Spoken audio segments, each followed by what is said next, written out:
This ain't radio. You won't find it on the dial tone. This ain't radio. Hit the link to know what I'm on. This ain't radio. This You ain't know I'm radio. finna talk my shit. This ain't radio. Go This ain't ahead, radio. give it a listen. Ladies and gentlemen, welcome to episode 274 of This Ain't Radio podcast with your host, Chris. Just Chris. And we are back. The Halloween extravaganza is over, but I got some more scary shit to talk about. All right, I think I'm going to switch it up now from the Am I the Asshole to I'm going to leave it open to it could be that or it could be something else. But it's something story related, and so we're gonna keep it there. And so we're staying spooky on this one, we're staying scary on this one. All right, for the Am I the Asshole, I gotta come with a new segment name now, but then also we got Impacted, where it's the World Series Game 7 impacted me. All right, so I'm gonna be reacting to the highlights of Game 7 just for y'all. And then, of course, we're going to end it off with the quick hits, all right? We got the big burger problem. And if y'all ain't going to fight, keep driving. So buckle up and let's get to it. There are killers who hunt in the shadows, predators who choose their victims. And then there's Ed Gein, a man so warped by grief and obsession that he turned his home into a shrine of flesh. Netflix's monster drops his name like legend, but the truth is far darker than they showed. 1906, Plainsfield, Wisconsin. A lonely farm, a controlling mother, a child taught that the world is wicked, except for her. Augusta Gein, his mother, his religion, his only truth. She wasn't raising a baby, no. She was molding a prisoner. Then one by one, everyone else disappears. 1940, his father dies. 1944, his brother dies in a fire that never quite made sense. 1945, his mother dies. And Ed Hart's rots. The house becomes silent, and in that silence, his mind begins to scream.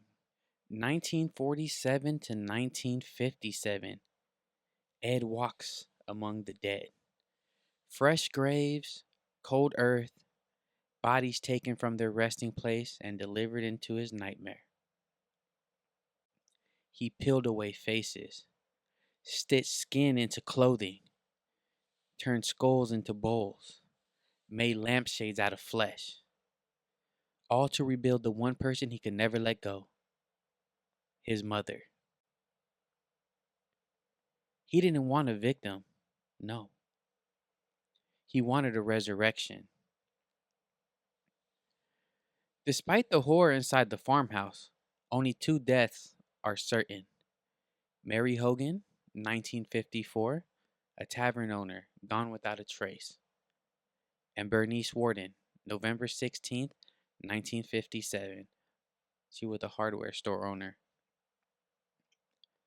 When police came looking for Bernice, they found her body hung in a shed like a deer. And that was just the beginning. The sheriff's flashlights reveals what a human mind isn't built to see. A skin suit hanging like a jacket, masks, smiling without lips, organs, preserved like collectibles.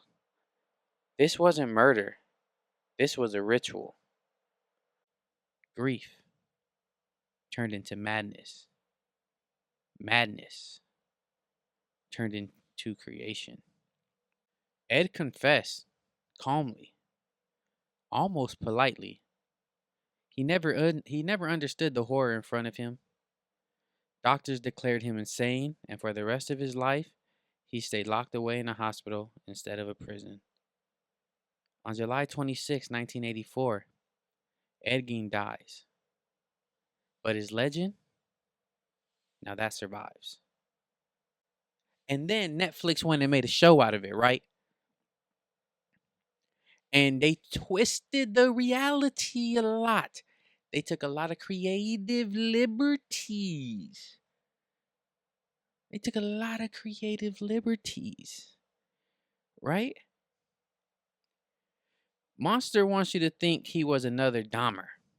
But the truth is, only two known murders. The myth, serial killer with many victims. Another myth, he ate human flesh. The reality, no evidence of cannibalism. Crimes driven by sexual pleasure. The reality, the crimes were driven by grief and identity disorder. The myth, a strong link to Dahmer. The reality, barely any connection. That's mostly Hollywood. Ed Gein wasn't a hunter. He was a man digging up the past, literally, trying to rebuild the only love he ever knew. Ed Gein didn't become a monster because he enjoyed killing. He became a monster because he never learned how to live. His mother controlled his childhood, her ghost controlled his adulthood, and Ed tried to sew the pieces together. Evil, evil doesn't always arrive as a predator. Sometimes it's born out of heartbreak. Yeah, so I saw the Netflix special, right? And I think I spoke about it already. I didn't like the second half of it because they tried to humanize him. Oh, you're schizophrenic. Take these pills. It's going to help. And then he's not schizophrenic no more. Like, what? What? And then too many. And then it was like a bunch of bullshit. What's the girl's name? The one that wants to be a photographer, but she sucks at taking pictures. We didn't have to see her go to New York to get shut down. We didn't have to see that. Pointless. Pointless. And then they try to say that he gave venison to that family, but it was like we don't know what kind of we don't know what cut this is. Eh, eh. The first 4 episodes were solid. The last 4, they were cool. Like it wasn't bad, but I had watched a video on Camp Gagnon. It's a YouTube channel. About Ed Gein before I even knew I was gonna watch that. And I was like, yo, this is too far off. So that the whole thing threw me off. I think if I went in there not knowing about him at all, I would have enjoyed it more. But since I knew it wasn't that, like it was so far off, so far gone. Like I was like, this ain't it. Ah, ah. And then in the TV show, they made it look like he killed his brother, like factual. When in real life, they think he might have had something to do with it, but there's no proof to prove that he actually did it. So I don't know. But the Ed Gein story is crazy. Um, yeah. I was about to say shout out to Ed Gein, but I mean, hey, shout out to his story. Cause do you see what happens when people try to weaponize religion to a youth that don't know no better? It's crazy, man. It's crazy. And I remember I was talking with my coworkers about the husband, right? Because in the show, there's like one day he came home drunk, passed out, pissed himself, and then the mom was mad at the Augusta was mad at him, so they started yelling, and he slapped her, and she just whooped his ass after that, like bop bop bop bop bop bop bop, and then she kicked him out the house, and then she was like, "We'll never have to deal with him again," and then my coworker was like, "Hey, what's up with the husband?" And I was like, I think the husband was a lot like Ed, not mentally all the way there, like easily manipulated, easily controlled. That's why the mom was able to just kind of like punch him up and get him the fuck up out of there. But I don't know. Look, I say go watch the Ed Gein YouTube video on Camp Gagnon. Uh, it's way more informative, factual than a TV show. But if you want a little entertainment and you don't really care about too much about the facts and you just want to be entertained and all that, then go watch Monster, the Ed Gein story on Netflix. It's straight. I just didn't like the end, the last 4 episodes, second half, because it was eh, eh. But but that's just what I think. Let me know what y'all think. All right. If y'all seen it, let me know in the comments. Let me know in the comments. Yeah. And now I'm impacted. As y'all know, Dodgers just won the World Series. All right. Game 7. They took it to game 7. Shout out to Freaky Kike. In game 6, making that catch, turning the double play to Rojas. That's second. Shout out Rojas. Did some shit. He came through. But yeah, game 7 impacted me because we back to back, baby. We back to back. So what I want to do for y'all is react to the highlights. All right. And I'm gonna try to break down to let y'all know where I was at, how I was feeling mentally, where I was at with it when it was all happening. All right. But look, let's get into it right now. His 3-2 to Vlad Jr. It's a fastball to get him. Springer was running. Right there. Ooh, the double play. At first I was confused too, because I was like, did he really take that long to signal strike 3? Because he yelled strike 3. So I don't know about that, but it was cool. This game, I was stressed out, bro. I was like hands on my knees the whole game, crazy. This right here. All right, look. Let me tell y'all. All right. The Blue Jays were playing better baseball than the Dodgers. Game 7. They were playing better baseball for about 8 and 3 2/3 inning. All right. Our defense was solid enough. Our pitching was solid enough to keep us in there. But our bats sucked this series. We couldn't get hit. I think we were batting 200 as a team. But that's resilience. That's just keep grinding away. Nathan Lucas tracks it down in the warning track. Mad Max doing it again in the postseason. Only the third. I was stressed. And then right there, it's just like, like in my mind, I want Kike to charge them, right? But then he knows he can't let the ball go behind him. So it's like, all right, smart play. Wild pitch. That's because they were walking him. They weren't intentionally walking him, but they were walking him. And then they just hit him with the intentional walk. Like, all right, we ain't even gonna give you the chance now. Deep center. Edmonds going back. The ball is going long. 3-run home. When the 3-run home run happened, I didn't think it was. I swear to you on my life, I was like, fuck. But I wasn't worried because I was like, we still have a lot of game left. All right, if they're gonna score big, like something like that, it has to be early, because it's like, all right, we still got time. Let's just keep chipping away. And it was only the 3rd, so I was like, all right, we're good.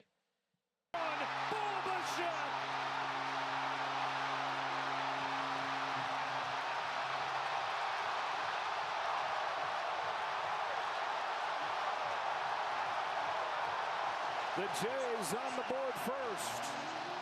In one swing, Bo Bichette makes it 3-0 and chases Shohei Ohtani from Game 7. Breaking ball, and he was all over it. Trying to do it to his old team in the World Series. Lines the ball to center field. Varsho. That was a fucking hell of a catch right there. I was like, woo! But we got the run. We got the run, so that was a good sac fly. You got to take that, right? You got to take anything. Like, yeah, he popped out, but at least something came from it, right? You can't have bases loaded and not get nothing. Scherzer's 2-0. Edman pulls one down the line. And then what a fucking catch, man. Their defense was on too. Their defense was on too. But I don't know, dog. It's crazy how good they were hitting, and we were able to just keep battling. We keep battling. Extra time kind of baked in there when he's either on the plate, when he's either at the plate. In the dugout, hangs him up, and the next day he coaches. Manages his way up the minor league run. And you saw how he tried to stick his hand in there. And then, yeah, get hit, bitch. Get hit, bitch. What the fuck you looking at? Walk your ass over the first. You think we trying to hit you on purpose? The hell we down. And look at Miggy. He wants that. He wants that. He wants that. Yeah, he wants that. And Robleski, calm down. We need you, bruh. The bullpen's empty. Y'all ain't finna do nothing. It's over with. Most overrated thing there is. Now you're all tired and out of breath. And for what? Come watch you guys stand around. Yeah. Here looks like he tries to get. Look at that bullshit. Bullshit. And this time he doesn't have to try. Well, I can promise you this. He's not trying to hit him. Bassett's 1-1. Edman flies it to center field. Varsho sizes it up. Here comes Betts. Here comes Right here, look. Another sack fly. We take those. We take those. We have to take those, all right? We got to stay competitive. We got to stay in the game. That's the guy they love, Ernie Clement. On a 3-1 pitch. Has another base hit. And it's the singles. That's the thing about the Blue Jays, right? They always got on base. They always got on base. That's the shit that pissed me off because Dodgers aren't good just get on base, move the bases kind of players. Look at that. Let's throw the hat off. Throw the hat off for what? Remember that, bitch. That slide, that stupid slide, remember that. Your Savages 2-1. Chopper to first. Oh, the turn double. That shit pissed me off right there. That's good defense, man. That's good defense. Fuck, that's good defense. 6 is the number for the Blue Jays. Away from snapping a 32-year drought. Whew. That's his good defense. You can't even hate on that. And then, like you said, you just gotta just keep chipping away. And it be pissing me off because the Dodgers are known for just swinging for the fences. And I'm like, bro, let's play simple baseball. Get on base, move the bases, let's get runs. But everyone wants to hit home runs. But luckily, what could be our Achilles heel for this game was our superpower. So when we needed it most, they came through. And then Miggy Rowe, top of the ninth, tied the game, baby. And I love the fact that the story is his wife was telling him, "You're gonna hit a home run this year. You're gonna hit a home run this year." And he's like, "I'm not even playing." And then look at him, Baez was sucking it up, right? So they brought him in to play second. They moved Edman out to out to center. And look at he fucking made so many big plays, so many clutch plays for us this series. So many clutch plays. Yeah, he sat all over a slider and he got it. And he's not even a home run hitter. I think if I seen correctly, he only has 57 home runs for his career. It's a recipe for a fly ball, and you know that's Bottom of the ninth, bases loaded. And then Miggy Rowe, oh my gosh, how close that throw was where his foot came off the base. Ooh. Me and my uncle, bro, every good play, 10 push-ups. Damn, me and my uncle had 10 push-ups before that play. We hit him out. That's how invested we were. We had too much energy. We had to expel it somewhere. 10. 10, just hitting it. Crazy. Crazy. Look how close. Look how close this is. Look, foot come off. Foot toe back on. Bam, right before. Just like a fucking spike. Bottom of the ninth. Baez redemption. He played like shit this whole series, and then one play, he redeems himself. That's all, bro. Redemption. That's it. Baez. I was calling you Pages. I wasn't gonna give you the accent because you were pissing me off because you couldn't hit. But look, all one play redemption. You're Baez again. All right, you're Pajes again. 2-1. Pajes up the middle. Jimenez comes home and gets the lead runner. The infield drawn in works for both teams. late. Look, Kiki, the real October is very young. Easy play. Vlad feeds to But yeah, that was close too, man. It's just the defense. It's like, that's the thing, right? We can't hit dingers. Blue Jays, their whole team was dingers, right? Dingers, hitting the gaps, hit the gaps, get on base. That is not our strength. That is not our strong point. And then Big Willie, when he hit this to take the lead, I went out into the alley and I yelled, "He's the real Fresh Prince. The real Fresh Prince." And then the neighbors came out from the back. We slapped hands. Bah, bah, bah. And then we were like, all right, we got to get back. We got to get back to the respective game. Bam. 10 more push-ups. Bah, bah, bah, bah, bah. All right. And then right here. Broken bat. Game over. To beat the champs, you got to beat the champs. And guess what? The motherfucking Blue Jays couldn't beat the champs. We were back-to-back World Series champions. I'm telling y'all for real. I was ecstatic. I hugged my uncle. I picked him up. We ran out to the alley. Woo! Woo! Woo! Right? And then just like last year and in 2020, I was like, hey, we got to go to the front. I ran to my room. I grabbed my Dodger blanket. I ran out to the front, ran to the middle divider. I ran, whoo, whoo, traffic passing, whoo, whoo. Then my neighbor came out. He ran to me. We hugged each other, started jumping around. Then my other neighbors come out with the noisemaker, clackety clack, clackety clack, clackety clack, clackety clack. It went crazy. I'm going crazy. I'm losing my voice. Let's go, Dodger. Whoo, whoo, whoo. I'm going insane. Did that for like an hour. Went back inside. Watched highlights. Yoshi Yamamoto, MVP. Why? Because he won 3 of the 4 games for us. 3 of the 4. He pitched 96 pitches, game 6. The next day, he came and closed the game out for us. Yoshi Yamamoto, my dog, my guy, my hitter. I fucks with you. All right, shout out to the Dodgers, man. Oh, my gosh. And we got to get one more. All right? We got to get one more. Because we already, bruh, Dodgers are up. Dodgers is up. And they be hating. And you know what? Hey, all you New York Yankee fans that was hating on the Dodgers, you know what they say in New York, right? You know what they say? You know how they talk? Hey, suck my dick. Yeah, that's how they talk in New York. Yeah, you a Yankee fan? Especially all you LA Yankee fans. All right, shit don't make no sense. You make no sense to me. All right, SMD. All right, how dare you? How dare you? That's how I feel. How dare you? We the champs, so we not the champs no more. And we only gonna get better. Cause we spend money. Fuck the owner. And fuck Blake Trinan's weird ass. But the rest of y'all, the rest of the Dodgers, I fuck with y'all. Alright? Yeah.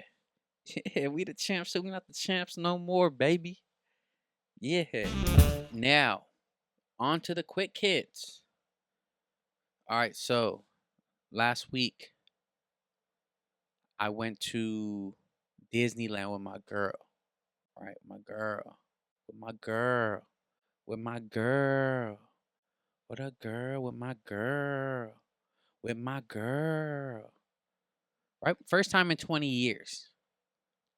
It's been 20 years since I went. And when I went 20 years ago, it was for grad night. So I didn't get on no rides. I was just trying to get on some ass. You know, just dance. I was trying to dance. with the women, with the ladies. All right, you know we call that getting on some ass. Don't be upset with me, girl.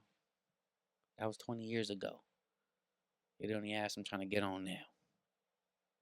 But I was trying to get on some ass 20 years ago. I thought that was the goal. All right, let's dance all night. All these random schools there, but you know, that's beyond the point. Why am I talking about that? I had a good time. I had a good time there, but that's not what I'm talking about. All right, it was lunchtime at Disneyland, and we were like, you know what? Let's go off campus. Let's go to Black Tap Burger. All right, Black Tap Burger. It looked good, so we went. We left campus, went to Black Tap. Excuse me, Black Tap Burger. All right, that's what we did. Ordered my burger, right? Western burger, bacon, onion ring, barbecue sauce, cooked medium well. I usually get well done. But I knew it was gonna be like a big jumbo thick patty. All right. I used to know a girl named Thick Patty. All right. She was thick.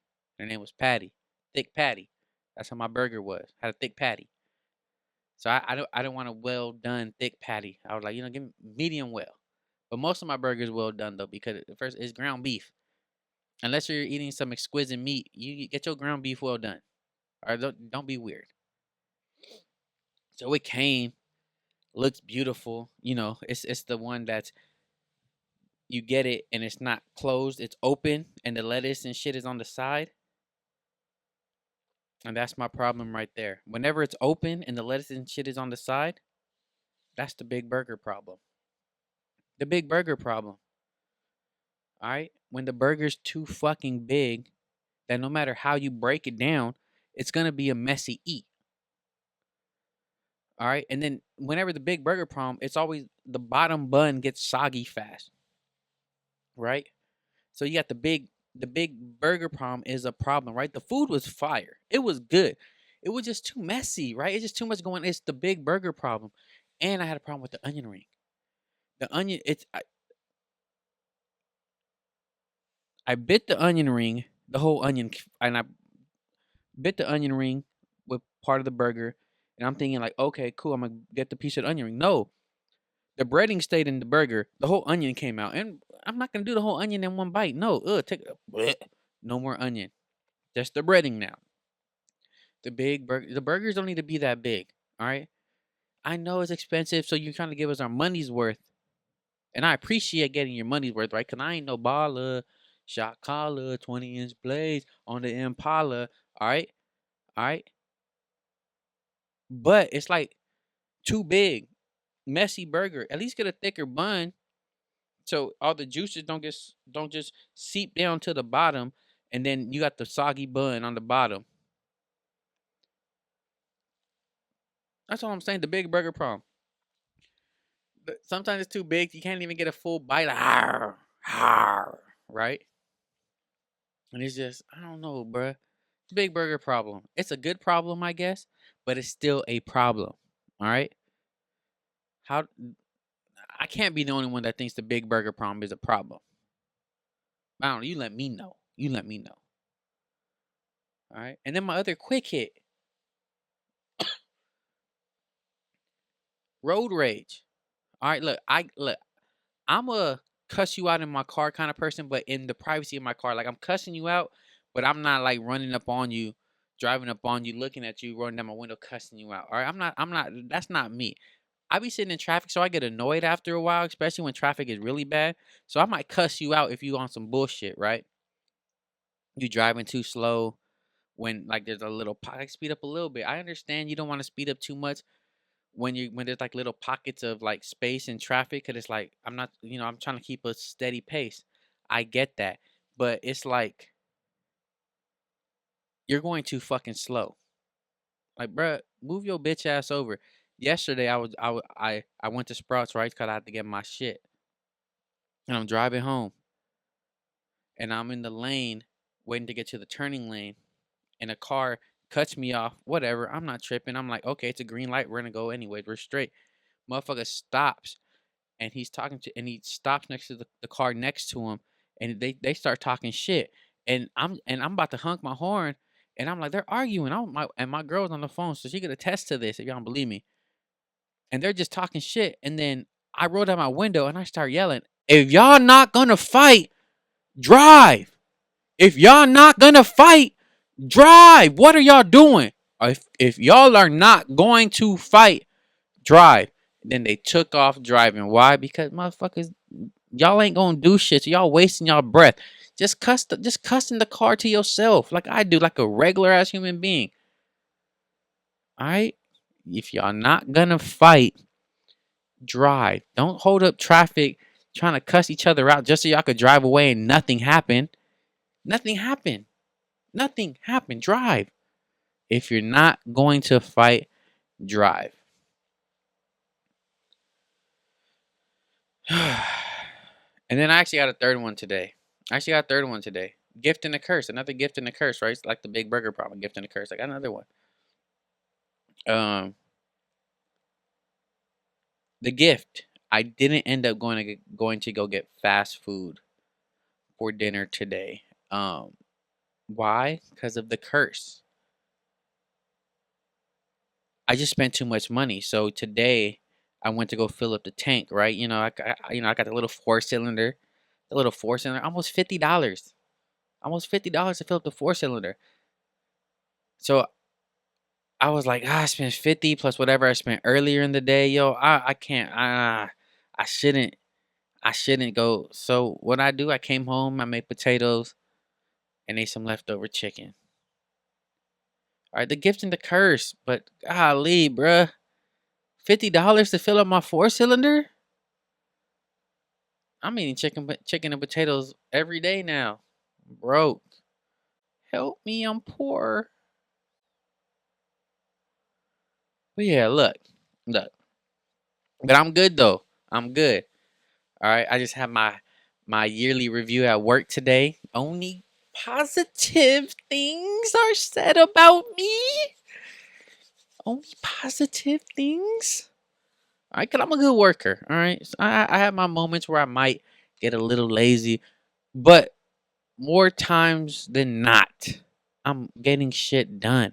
All right, I'm getting shit done. I'm a man of many hats. I'm a man of many name tags. All right, Swiss Army knife. All right, I got hired for this, but I'm I'm gonna help y'all with this too because I'm not just gonna leave y'all hanging. I'm a good worker, and then as long as y'all recognize that and make the proper things to make me feel like I'm not doing it for no reason, like I'm just doing it because, like, right? It's give and take, right? I'm gonna give y'all more of me, but I hope I get to take something back from that, right? Because you can't work for free. Motherfucker gotta eat. I'm times is hard now. This is an expensive year. Everything is going up, and I feel it now. I feel it. I feel it. So yeah, so $50 to fill up the tank. I might not go get me the food that I want for dinner. I'm gonna go home and eat chicken and potatoes. Luckily for me though, I make really good fucking potatoes. But yeah, but yeah. Those are my quick hits. Actually, that's the whole episode. Episode 274. This Ain't Radio podcast with your host Chris. Just Chris. And until next episode, y'all. Peace.